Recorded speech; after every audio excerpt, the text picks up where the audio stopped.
Assalamualaikum. Am I audible?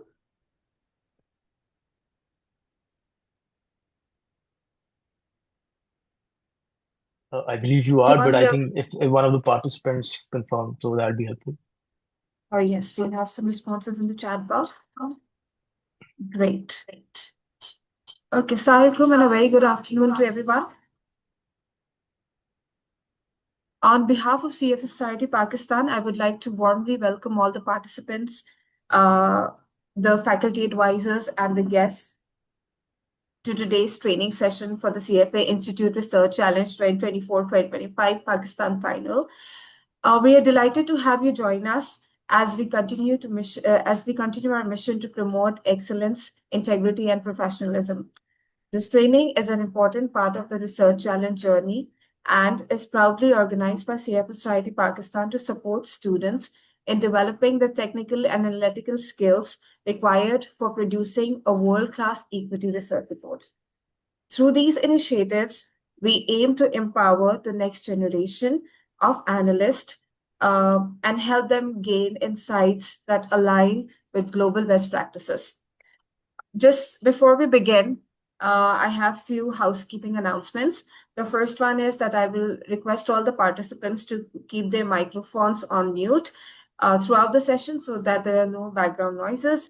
Number two is that I will encourage participants to turn on their cameras when we have interactive segments and keep them on throughout the meeting if they want to.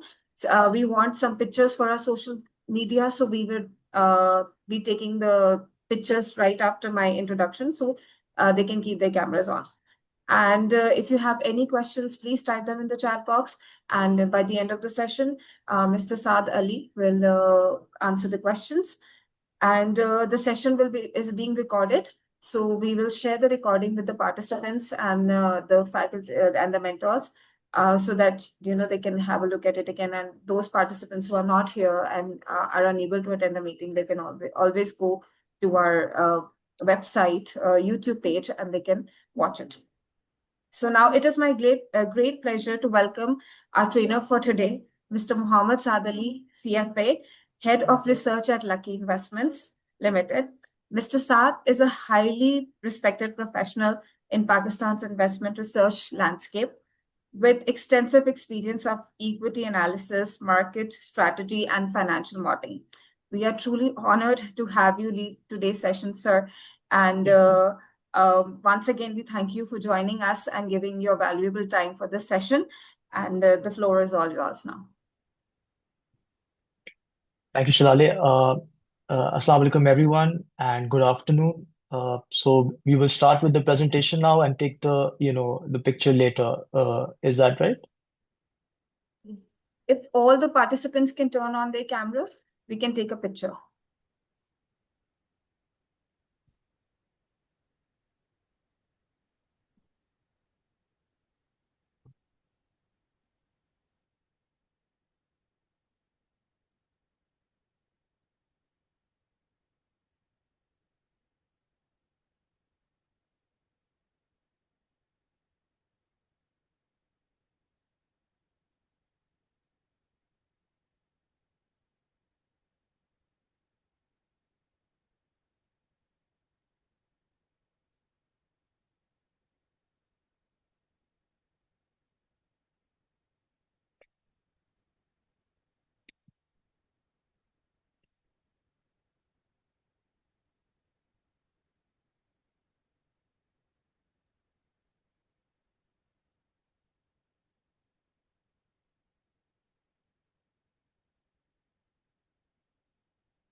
Just one more second, please. Our team is taking the picture.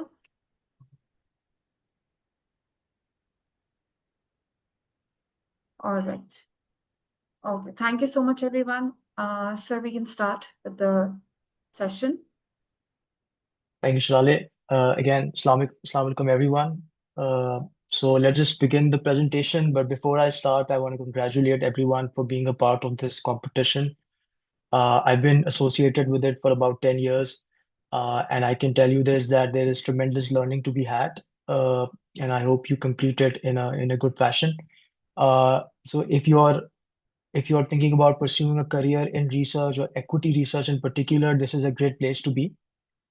And even if you're not looking to pursue a career here, I think there's tremendous learning that you can take elsewhere. And this is also an opportunity to make yourself, your university, and the country proud, inshallah. Okay, so today we will talk about how to write a research report, uh, and how to make it a great research report that can compete well in this competition and in the global round. So first of all, before I start, I think the question is, why do people invest in stocks? And obviously, people are investing their life savings. Some people are investing in stocks to take care of their monthly expenses. So this is serious, and they want to invest carefully.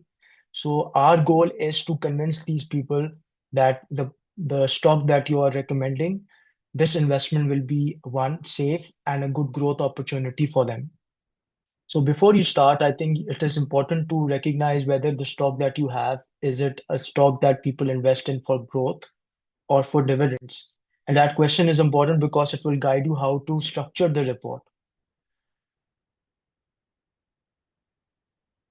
Yeah. So, and we want to write a report which is one, it is compelling for the investor, but also it is an entertaining read, and he or she is willing to read a long report like 20 pages or so. And we will talk about how to make it both compelling and an entertaining for the reader. Okay, so before you start and you are planning how to write the report and you're done with your financial model, it is important that the team to sit down and jot down what is the overall story of this stock. What is this stock all about? So you know it's a growth stock or it's a stock with high payouts. But what exactly is the story? So, when you're crafting the story, things like this, please come to mind. Sometimes the macro environment is creating growth potential. Inflation is coming down, interest rates are coming off, and consumers are willing to consume and also borrow. And that can drive growth in future. An event can also be a driver of the story. An event could be something like an auto assembler bringing a new model to the market. And this model has done very well globally, and it is likely to do well in Pakistan, and it may drive very strong earnings growth for this auto assembler. So that may be the most important point in your story, and you will take it from there. Sometimes you have a turnaround story. Uh, Turnaround story could be a company with very high leverage in the past, years where it had losses, and difficult going, demand was weak, and suddenly the factors are turning in its favor, the economy is turning around and creating more demand from the consumers. It is able to deleverage and pay back its debt. Interest rates are coming down, so that could be a story for very strong earnings growth in future. So these are the kind of stories that you will work with, and you will have to just look at your bank or your company very closely and understand where is that growth coming from, or where is that ability to pay high dividends coming from. So, and when you're writing your story, and when you're planning what to write, you obviously have to also think about the financials, the numbers that will support your story. So you won't just say that there is very high growth potential in this bank or in this company. You will actually say it with numbers that your earnings are growing by this much, your payouts will be this much in future. That is translating into so and so dividend yield, and you will back up your story with numbers, which numbers tend to strengthen the story itself. But there's another angle that you have to think about. You like the bank a lot. You think financials are great, it's supporting a buy call, but you should also look at the valuations. So is your fair value close to the market price? Is it, far off from the market price? Is it the right time to invest in this stock? So that is the question that valuations will help you answer. So we will talk about all these three things in this presentation. Again, for this competition, you've got different areas to look into. We will talk about the front page of the report at length, and we will talk about the other sections as well: industry analysis, company description, investment summary, financial analysis, valuations, ESG factors, and risk. And basically, what I've done is, since I've been a grader in this competition as well in the past, I know what sort of areas I look for in each section, and I'll try and cover those for you in this presentation. Again, before we start and before we look into these individual sections, I think this is a golden rule that I will tell any new analyst in the market, or any experienced analyst for that matter, that we are living in an age where everyone is very busy. I think it's something that will not come as a surprise to you, but people in the financial sector in particular, they are bombarded with emails, WhatsApp messages, meetings, client calls, and so on. So there's a lot to do, but very little time. So they're pressed for time, and your job is to grab their attention. So you have to construct the report in a way that you recognize that your readers are busy, and you help them read the report in a very quick fashion. So readers, since they are busy, most of them will just skim through the report. So we will write the report in a way that allows them to skim through and still get the main idea of your investment thesis. And one way to do that is to have a lot of headings, charts, and tables across the report, so that people are able to skim through, and like I said, they can still get the story without having to read the whole thing. Again, so we will start off with the front page, and this is the first page of the report. And I will tell you this from experience, that this is the most important part, or most important page in the report. It is that page where readers will decide whether or not they want to read the rest of the report. So it should be very well written, it should be compelling, and it should grab the attention of the reader. So this is unfortunately, in finance, your first impression tends to be your last impression in many cases. And when people are reading your report, the front page is the first impression to you. It's very important that you have drafted your front page very well, and that which makes the reader read on the rest of the report. So you write the front page in a way that it's the only page that the readers would read. And what we want to say here is that the most important information in the entire report. So if you were reading it yourself and highlighting sections in the report, put those sections, or those lines, or those data information onto the front page. You don't want your reader to miss that. So that should come on the front page. Okay. So this is an example of a front page. You may not be able to read much, but I can show you the main headings. On the front page, I have this information. First of all, I have the recommendation of the analyst, whether it's a buy, sell, or neutral, with a target price. Uh, then there is a main heading of the report, the title of the report. There is some important stock information, because experienced investors would look at certain information before deciding to invest. And then there is a brief summary of your investment thesis, where, like I said, it's the most important information given in a very concise manner, but the information that you want the reader to take away from this report. And on the front page, you've also given some estimates and your valuations. Again, that helps the reader decide whether the company or the bank we've written a report about, whether it's investable or whether it's a good idea. One more thing before I move forward, I want you to see the structure of this report, that it's divided into three paragraphs, which are relatively short, not more than 10 lines. And they've given headings, subheadings in this report, which are not short headings, they're sentences in themselves.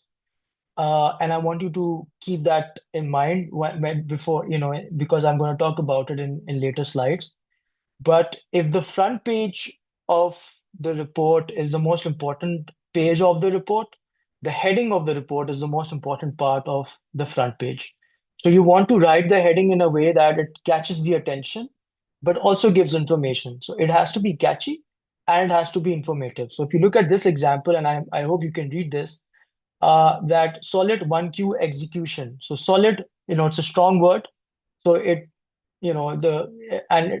a word that the analyst trying to grab attention with.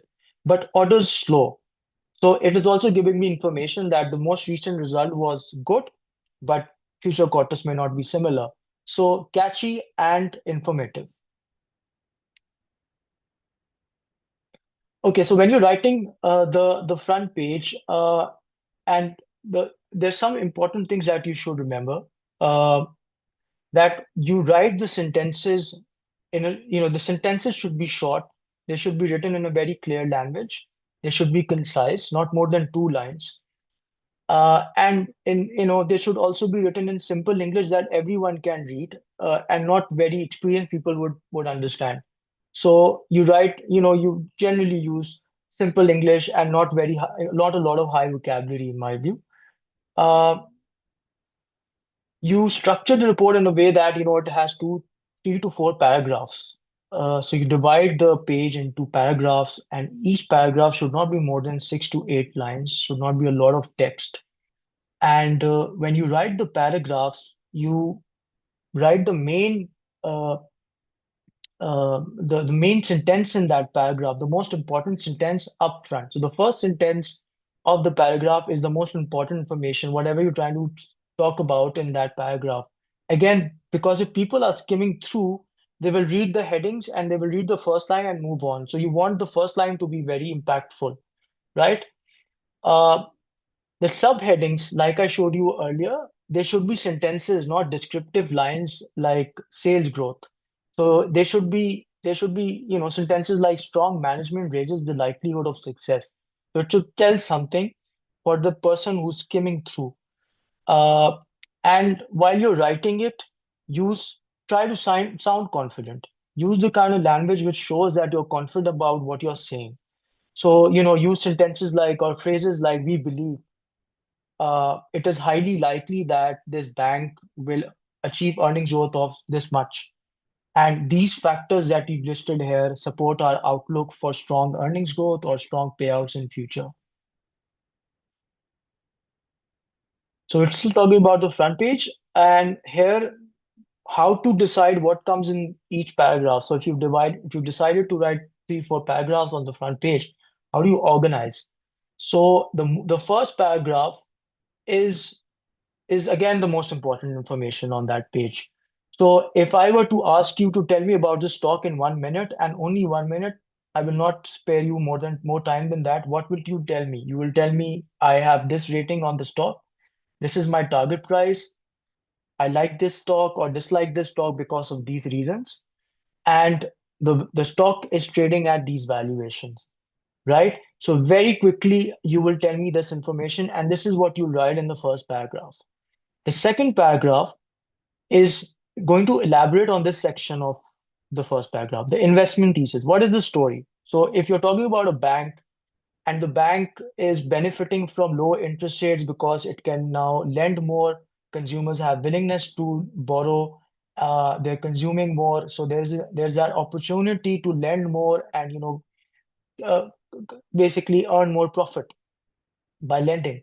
So that is the story. So you're talking about the macro trends. You're talking about what kind of loan growth you're expecting this bank to have. How is that translating into earnings? How is it affecting margins? And in the third paragraph, what you'll talk about, either you'll talk about another variable which is supporting your outlook for earnings or payouts. It could be an expansion of margins because maybe the bank is also expanding its deposits very fast, and that is enabling it to improve its margins because it is lending to borrowers which have which have low cost of funding. So that's also increasing my margins. But in the third paragraph, you can also write about the management, the balance sheet of this bank or company that you're covering, the regulatory environment. So the kind of things that will give the reader the confidence that, okay, this company has a history of executing similar kind of growth that this analyst is talking about because the management is strong, because it currently has the balance sheet strength to execute growth and stuff like that. And before you end the front page, you also want to talk about risk. So, you don't, as an analyst or as a writer, you don't just give me a rosy picture, you give me a realistically rosy picture. So, you also understand that there are some risks involved. What some of the expectations that you have that you've talked about earlier may not come through. And if they don't come through, you highlight, what those risks could be. Maybe it could be the economy, that there is another downturn in the economy, inflation starts to rise again. People are, the loan growth is not as fast as you expected, or there could be something with the bank, strategy was not right.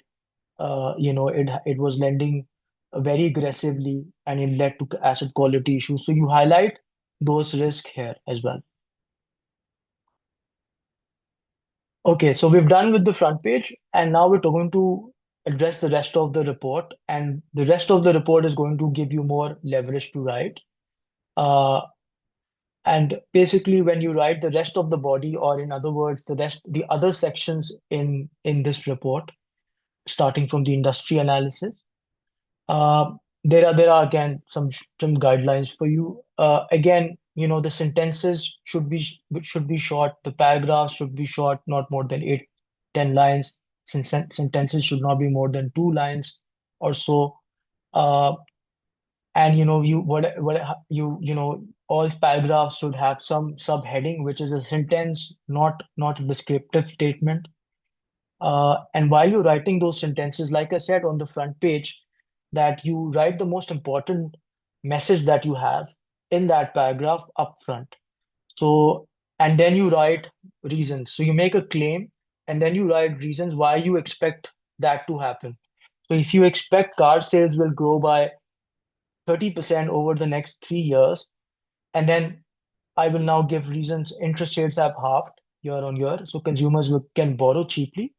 Car prices have fallen sharply as there are new models in the market and there is high competition, which is benefiting the consumers. So again, I made a claim and I backed it up with reasons and numbers.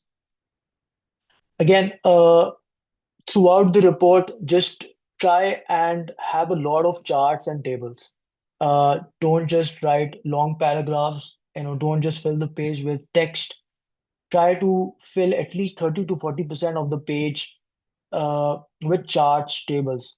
Again, it will help you in two ways. One, it will make the report visually appealing that people want to read on. And again, if someone is, pressed with time, want to just take the important points from the report, the tables and charts will help you in letting the reader skim through. And the selection of charts should be driven by whatever first line of the paragraph that you've highlighted here. So it's talking about sales growth. So you make a chart on sales growth, So, that is so whatever main point that you have given in the paragraphs, you just back it up with charts as well. And whatever you write across the report, across all these sections, industry analysis, company description, financial analysis, just try and remind the reader of your main story. So let's say your story was that this bank is growing so fast and its payouts will increase in future. So just keep reminding of that story. So if you're talking about the company description and you're talking about management, you can mention that the management has supported paying out high dividends in the past, and it is likely they will continue to do so in the near future. So the next section is industry analysis. What I want to grab from this section as a reader is what is the market like? What is the market size? How many players are there in the market? What sort of competition is there in the market? And competition is a key term, right? Because it determines whether there are good profit margins in this business. So you want to talk about in those terms. So I've given a couple of models that you can use to describe the industry, which is Porter's five forces model. I hope you're familiar with this. If not, please look it up online. And the other could be SWOT analysis. You talk about what are the strengths and weaknesses and opportunities, threats of this industry. Let's say the banking industry that you're looking at right now.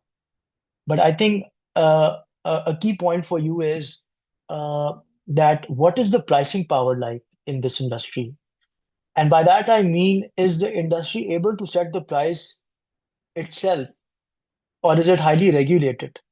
Because if it's able to set its own price, then it can, charge good margins. And if that is the case, the market will appreciate that and, let this stock or bank trade at premium valuations. If on the other hand, you're looking at an industry where pricing power is not strong, the government plays a strong role in setting the prices, let's say fertilizers, then you pitch your story or you frame your story around volume growth, that there is the opportunity for volume growth, macro factors, whether or not they're supporting, whether or not consumer demand is strong, which can, drive volume growth. And that can be the generator of growth for this company or bank. Okay. So when now the next section is company description. And again, now we're going to zero in on the bank or the company that you are covering in this project. And again, you want to talk about what is the main product or main service that this bank is providing. What sets it apart in the market, whether is this bank known for trade, remittances, credit cards, or something else. And you talk about that product which, sets this bank apart. What are the core strengths? So in the sense, some banks would have a lot of branches, they've got a big market share, so they can penetrate, and they've got good, consumer, access. So, that can allow them to sell more credit cards, let's say, or, mobilize more deposits in future. So what are the core strengths of the bank that you're looking at? And when you're talking about these two things, you can highlight some episodes in the history of the bank or company that, gives the reader a picture that, the bank or the company have taken the right steps in the past to be where it is right now. Maybe it acquired another bank with a lot of branches. Maybe it acquired a multinational bank leaving Pakistan, which was offering credit cards. So, you highlight those key points, maybe whether, there was a change in management which benefited the company and the stock. Uh, and in this section, I think what I've seen is, students tend to miss or overlook the importance of the sponsors and management of the company. So at the end of the day, it's like giving money to a set of people and you're letting that set of people manage your money. So it's very important. You have to know who these people are, how credible they are, what have they've done in the past. So you talk about who the sponsors or, the main shareholders of the bank are, who is the management, and what are their credentials, what have they done in the past, what is their strategy. And that will help the reader decide whether or not he or she wants to invest in this bank, because ultimately it's the management which will drive the show. Okay, the investment summary is, essentially it's another term for a more elaborate front page. What you've written on the front page, you now start elaborating what you were saying. So you said, you give a lot of claims there. Now you have to give more evidence, give more data, what you mentioned on the front page. Let's say your story was, that this bank is going to grow its deposits very strongly, and that will expand its margins. Yeah, and then that will lead to greater payouts. So you give that, you back up those claims. So why will it grow its deposits really fast? What about it, is enabling it to do that? You talk about the history of the company, bring evidence from the past. Again, you also show the claims in charts and tables. You talk about your estimates. So essentially, you talk about those two, three paragraphs that you put on the front page, you elaborate them, and you give more detail and give more data to back up the claims that you made on the front page. Okay, so and somewhat relatedly, when I'm talking about my thesis, like I said, you have to back it up with numbers. So you have your financial analysis uh, has to be in line with the story or the investment thesis that you just talk about in an elaborate manner, in the previous pages. So, again, you can talk about so many items from the financial statements, and can talk about many ratios. But smartly, what you can do is you talk about those ratios and those est items on the financial statements which support your story, which are relevant to your story. So if you were, talking about strong loan growth by the bank, you talk about the growth in advances and how, what is the mix like, which sectors of the economy they're lending more to, what sort of margins they will get from that. So where is this growth coming from? Where, is it loan growth? Is it deposit growth? Again, your story will guide you what you have to talk about here. And how is it affecting other variables in the financial statements? Let's say, if you were talking about a cement company, if it's growing fast, how is it affecting its debt ratios and those sort of things. And obviously, for any stock, you have to talk about profits, earnings, and what are key drivers of those earnings, how earnings are growing in future, and how is it affecting other estimates of the bank. And somewhat peculiarly for a bank, the balance sheet is very important. Sometimes analysts start talking about the balance sheet before they start about the P&L or the income statement. And again, the most important item on the balance sheet are deposits, investments, advances, capital, equity, leverage. So you talk about those areas in a way that, you keep your story in mind, and the important thing here is that you don't just give me a summary of what has happened in the past. So it's not this section is not just about the historical performance of the bank or the company. It's essentially about your projections. So how do you see those variables change in future, and why you're expecting them to change the way they are? If deposit growth in the past 5 years was 20%, and you're saying it's going to be around 30, 30 to 35% in the next 5 years, where is it coming from? And stuff like that. So you focus on your projections, and you talk in a forward-looking manner. You talk about your estimates, not just the history of the bank. Lastly, in this section, earnings quality is something that you should address. And by earnings quality, we mean, so a lot of in almost all companies and banks, you have the results, and there is volatility in their results. A lot of time, there are some unusual items that you didn't expect, or that the bank didn't have in the past. Maybe, let's say a company books large forex exchange losses because the rupee depreciated in a big way. The bank could have booked large NPLs, uh, large provisions because the economy is weak, and it had to write off certain loans, etc.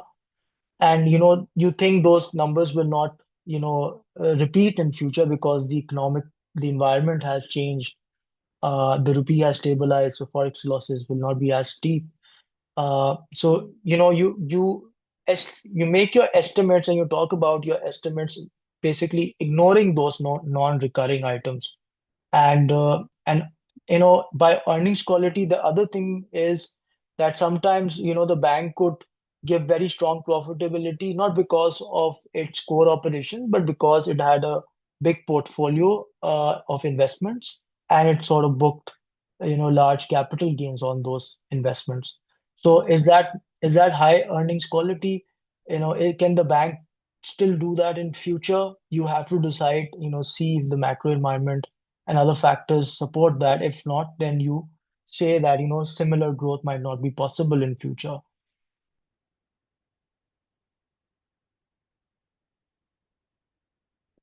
Okay, after the financial analysis, valuations. Okay, so we've talked about the story at length. We've given a very detailed financial analysis, giving a good picture of the bank uh, or the company.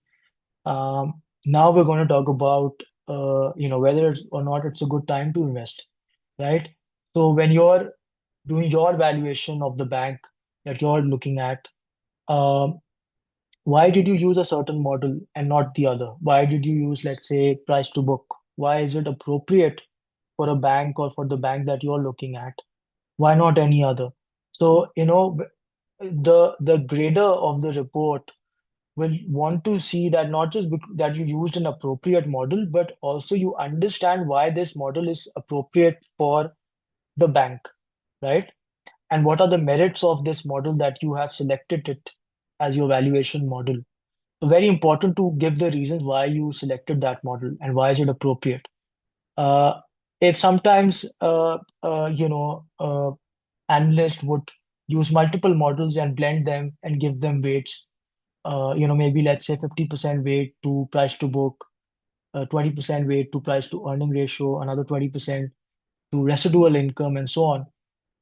But that's a good approach because now you're sort of diversifying and taking care of the demerits of each model. But I want to understand as a reader and as a grader, um, why did you give, let's say, 50% weight to price to book and 20% weight to residual income? Why not the other way around? And again, you have to explain why one model is better than the other, or sometimes you can say things like, it is in the Pakistani context, this model is more preferred by investors. So we have used this model. Uh, and that could be a plausible reason. And when you talk about valuations and you talk about, okay, my fair value is, let's say, 20-30% higher than the current market price, you also have to tell me or the reader, how will the stock, reach that fair value? I mean, what sort of triggers that you need to realize the stock reaching that fair value? So it's not just going to happen by itself. There should be some reasons behind it that will make the investors act on it and basically keep the price up. And what could be catalyst? It could be a strong result and high payouts from this bank, or it could be it could be an event like it acquired another bank and that raised the prospect of stronger growth in future. So you talk about the possible triggers that will will make investors take the price up to its fair value. And while you're talking about valuations, let's say, if it were DCF, and we're doing the weighted average cost of capital. So, and in the, there's cost of equity, you've used the CAPM model. So where are those individual components coming from? Where is the risk-free rate coming from? Where is beta coming from? Why have you set the risk-free rate at, let's say, a certain benchmark rate? Why not any other? So you tell me where these components are coming from and why did you use that benchmark, right? And I think, just to take your report a little notch higher to be more competitive, I think it would be a good idea to compare your bank with other banks in the Pakistani market, how the valuations compare, how the price to book, price to earning, ROEs, and other ratios compare with the bank that you're looking at, whether or not this is better than the other banks or not. And also give, you can briefly mention what global banks are trading at, what sort of valuations, they command, and if it's possible for a Pakistani bank to command similar valuations.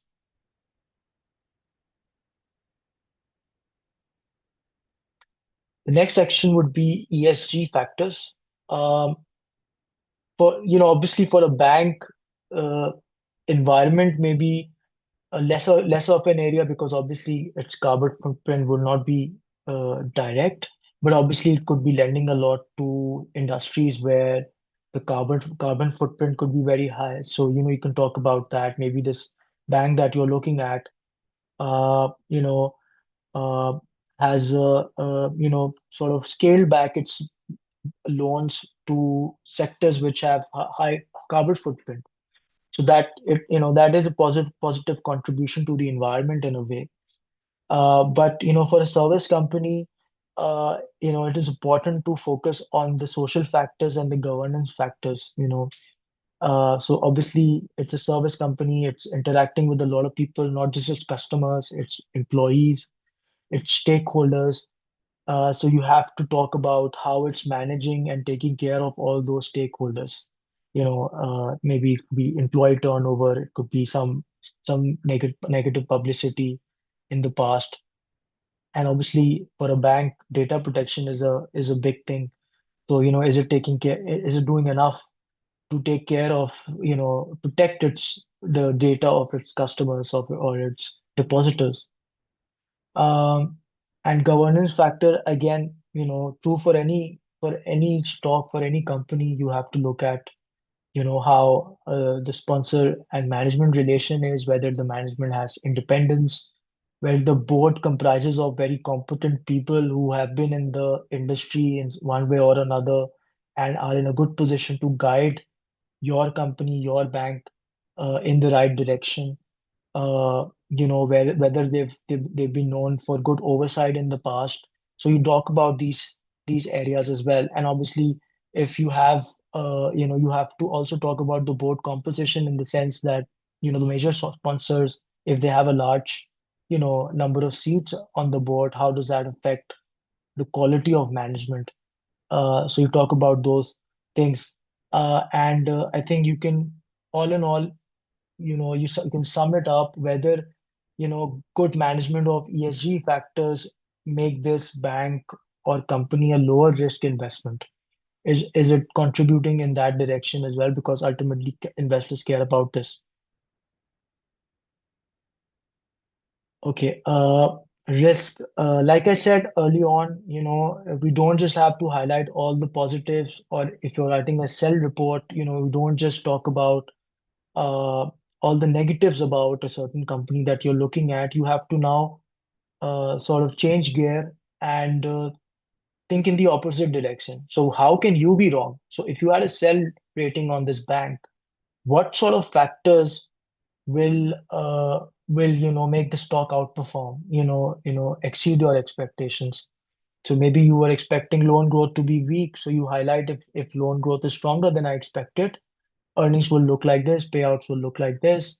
If asset quality issues were not as bad as I expected, what would my earnings or estimates will look like? How will that affect my valuation? A good strategy for this section is you try to quantify each risk you're talking about. So you give some earnings impact or how does it affect your valuation? Let's say if you increase NPL ratio in one way or another, how does that affect my earnings, my valuation? So you give some numbers here. Again, very useful information for an investor to decide whether or not he or she wants to take this risk, right? And the other good approach here that I've seen good reports adopt in the past is for every risk give a mitigating factor. So obviously there is a risk of higher interest rates in future, which can sort of derail the growth story that you were talking about in earlier in the section. uh, so what could the bank or the company do to mitigate that? So if interest rates sharply, you can say, the bank probably has an investment portfolio which will benefit from that, or it has lent more on floating rates, so still continue to benefit from that scenario or whatever. So you always give some mitigating factors sort of to dilute the risk for the reader. you know okay, so before we end and move into the Q&A section, again I'm going to summarize some important things I said here, and I want you to remember while you write this report. And in any sort of financial writing that you undertake in future, these should help. So again, the quality of the report will depend on how good your research is. So, your writing skills could be great, your ability to make charts and tables could be great, but ultimately it's the analysis, the substance which will matter the most. So your financial analysis, how you made the financial model, how thorough you were in that process in your research will come through on the report. And that will, that's something the grader will look at first and foremost. Uh, Secondly, planning before you start writing, planning is important. So you know so much about the bank or the company that you've looked at. How do you decide what to write and what not to write? So you plan, like I said, when we were talking about the story earlier on. So we that was the planning stage. So I'm going to talk about these aspects of the growth story, and I'm gonna sort of overlook or talk less about other factors. So you have to plan what areas you have to highlight in this report, uh, and how will you support it with your numbers, with other analysis. So planning is very important. Planning the front page is very important. You just don't start writing. You have in your head or on a piece of paper, you have a skeleton of what the report will look like, and then you start executing. Again, this is true for all sorts of financial writing, not just this one. Just keep it concise, short sentences, short paragraphs, make people read through quickly because we're all pressed for time. And um so write efficiently. While you're writing, again, remember that point where I said in the paragraph, the most important statement in that paragraph should be the first line. The conclusion in that paragraph should be the first line. The conclusion comes first, and then you back it up with reasons, right? That's how you approach all sorts of paragraphs across all pages. Lots of charts, lots of picture, I mean, tables and pictures wherever possible, just to again make this a visually appealing report, one, and letting the reader skim through. Uh, Again, this is somewhat related to the planning stage. You know a lot about this company, but not everything needs to come into this report. Not everything is relevant to your story. So, what do you do with that information that you collected uh, in your research? So, and you think that was good research as well. So, you put that in the appendix section. So, don't make that a part of your main report's body. Put that in the appendix section, and hopefully you'll get some credit for it. Again, if you were actually a professional in this market and writing reports, we all sort of seek expert advice or seek the advice or reviews of our seniors, how to make our report better, whether our story is compelling enough, whether it's backed up well enough. So, people who are experienced in this market, in this profession, will guide you well, whether or not, you need to make certain changes. So, and I've also seen this in the past that, teams would just complete writing and send that across at the last minute. Please don't do that. Please time yourself well so that you and allow yourself to your report to be reviewed by people who know better. Maybe it could be your faculty, instructors, your mentors, or people in the industry. So seek help wherever you can. And lastly, in this competition's context, um, I think it's a good idea to go through some of the reports of the winners of this competition, the global winners that CFA Institute has put on their website, and try and gain some inspiration. So some of the points that I presented here were inspired from those presentations, what helped them win at a global level.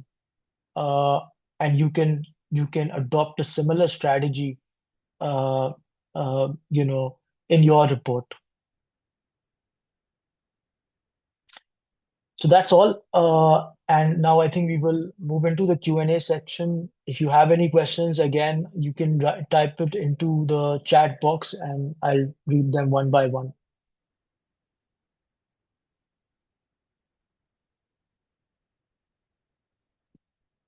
So far I see there are no questions. Please, again, we can wait a minute or two for you to just write a question down in the chat box. Uh, and yeah.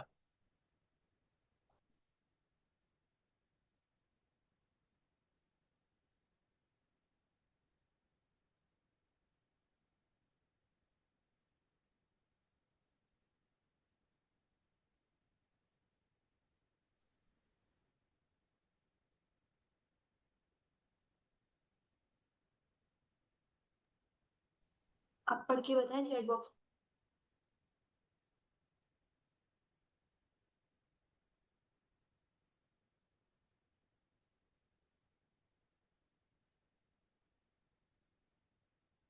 Okay, the first question is in past reports, people have given the day or the date of the decision that they've given the buy rating or yeah, I think certainly this is pertinent. This is pertinent information. You obviously always give the date of the report and what was the stock price that day or the day before.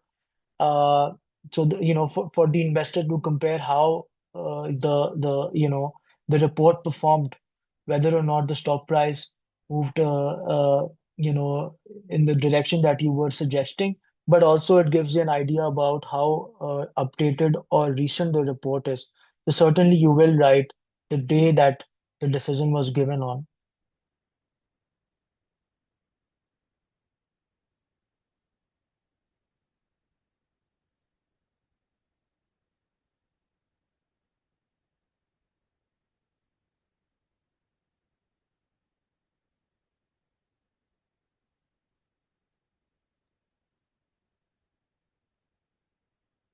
So that was the only question so far. We're still waiting. I think we can wait a minute or two for other people to ask any question. I hope they're able to, type it on the chat box.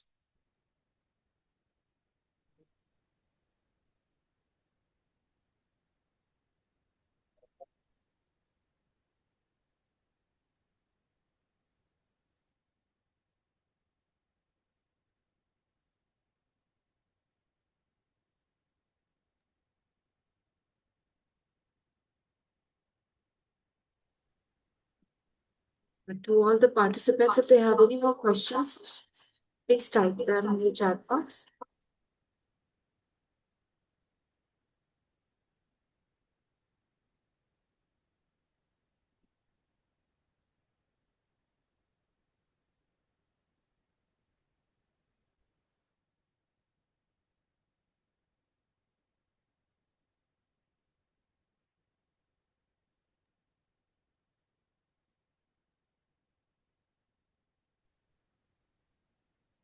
Right. I think we don't have any more questions now. Okay, And Shivali, I think maybe we there are can no more end questions. the We can meeting. probably wrap up the presentation Uh, today. No, there is actually one more question here. Um, are there any specific related to the formatting of the report? I think this is such a good question. Formatting of the report, I hope you mean to say how many pages and where are the charts placed. I have seen past participants place the charts in the margins in the body of the page. Uh, so I think that you have flexibility on that side. But I would urge you to check the rules of this competition, whether or not you can write more than 13, 14 pages. Because I understand probably you can't write more than 14 pages, but that is something I remember from the past. It might have that number might have changed. So I would urge you to, reach out to the CFA Society or check on online whether or not how many pages you are expected to write. The appendix can be as long as you want, but the main body of the report should be a certain number of pages which you cannot exceed.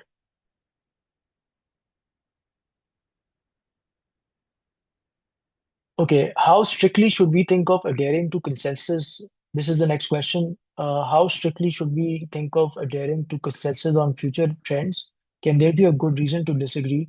Actually, very strong reports, sometimes they're non-consensus. Sometimes, they are talking what the rest of the market is not saying. And that's one way why how an analyst can grab attention, because you're saying something different, people want to read why. So non-consensus reports tend to grab more attention. You don't have to be non-consensus for the sake of it, but yeah, you can be non-consensus. That is something appreciated in practice globally. Um, so yeah, no need, not necessary to follow the trend, but please have very strong reasons to go against the trend. That's also important.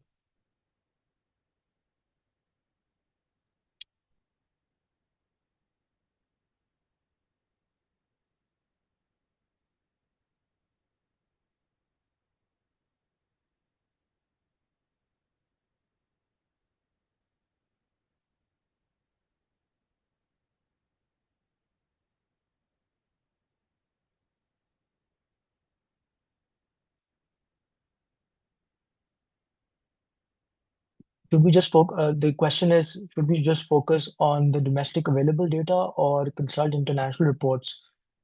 It's a local bank and it's predominantly present in Pakistan. It has international operations, but I understand UBL, the bank that you're looking at, is a local one. Uh, so most of the data that you collect will be domestic data, from the state bank or other sources. Uh, I don't see where you would use international reports. But yes, some of the macro estimates that you use, let's say GDP growth, inflation, exchange rate, those kind of estimates are also given by IMF, World Bank, and ADB and the like. So those you can use, and those, in fact, you are advised to use because they are credible sources of information.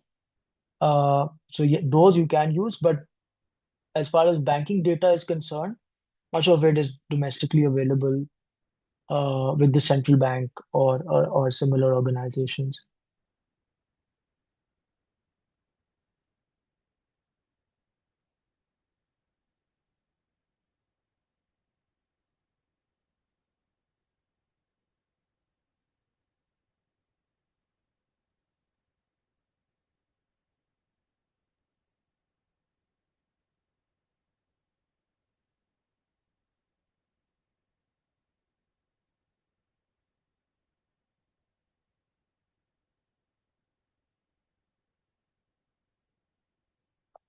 I think we're going to wait 1 more minute. If you have a question, please post it in through the chat box now before we end the call.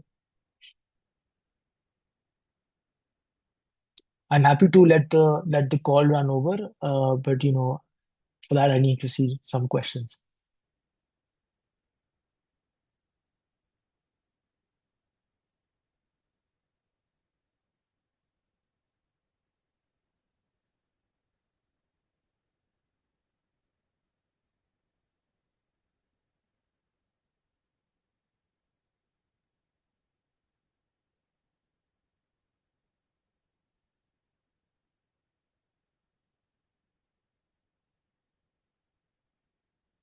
Uh, all right, Shalali, I think that was all. Uh, Okay. we can end this call. I hope this was useful for everyone. Yes, thank you so much, sir, for such an informative session. And I hope the participants have learned a lot through the session. Um, Taking out such a lot of time from your busy routine is not easy, and we are really thankful to you for the session. Participants who were not able to, join the meeting, we will share the link of this meeting with them, and it will be uploaded on our YouTube channel so they can go and watch there. And thank you again, sir. Is there anything that you would like to say? And thank you to everyone. Again, I would like to say that you're lucky to be participating in this competition. So please make the most of it. There's a lot to learn, and the learning will go a long way. So please give it your best shot. And yeah, good luck. Thank you. Thank you. Thank Hafiz. you. Allah Hafiz, everyone.